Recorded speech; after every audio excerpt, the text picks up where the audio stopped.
On pourrait très sommairement résumer votre travail philosophique par le maximum de vérité dans le maximum de clarté, auquel la série pourrait ajouter dans le maximum d'intensité.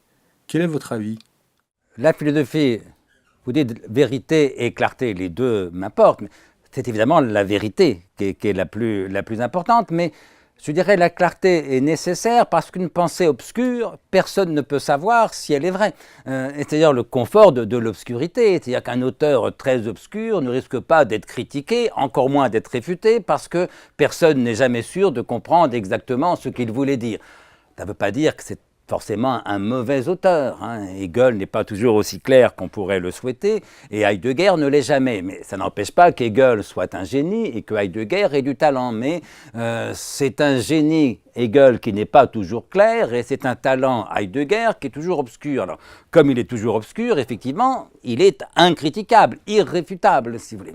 Je crois que l'essentiel, c'est la vérité, mais que la clarté, c'est ce que l'auteur, le philosophe en l'occurrence, doit au lecteur. Parce que ça veut dire que c'est lui qui prend les risques et qu'il facilite le travail du lecteur, qui sera justement d'accepter ou non l'argument qu'on avance, de critiquer ou pas telle ou telle thèse. Voilà. Bref, l'obscurité est un confort pour l'auteur et un inconfort pour le lecteur. La clarté, c'est l'inverse. C'est un confort pour le lecteur et c'est un risque pour l'auteur. Et donc l'éthique intellectuelle, de mon point de vue, impose la clarté.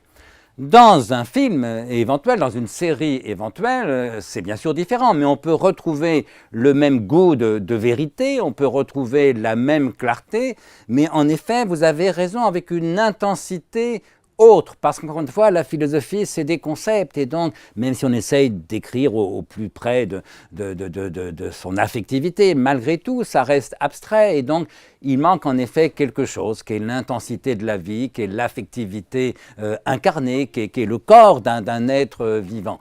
Et donc, je pense en effet que ce genre de série, justement parce que ça ajoute à l'abstraction de la pensée, la concrétude incarnée d'une existence singulière ou de plusieurs existences singulières, puisque les différents personnages se croisent, se retrouvent, se séparent, ça peut justement ajouter cette incarnation, cette chaleur du vivant à une pensée qui, par définition, je ne dirais pas qu'elle est désincarnée, mais elle est au moins abstraite. Et donc, en effet, je pense que ça peut pousser des gens, et encore une fois, je ne demande pas mieux, à aller au livre. Voyez. Mais là encore, ça ne peut se faire que si justement la série n'est pas le simple décalque du livre. Voilà, autrement dit, j'ai déjà exprimé un désir égoïste, ça serait que justement l'équipe qui fera cette série, à commencer par Pénélope, se sent d'autant plus libre de faire ce qu'elle a envie de faire, ce qu'ils ont envie de faire, parce que c'est la meilleure façon, si j'ose dire, de servir mes livres, mon travail, ou de donner envie aux spectateurs de la série d'aller voir mes livres de plus près.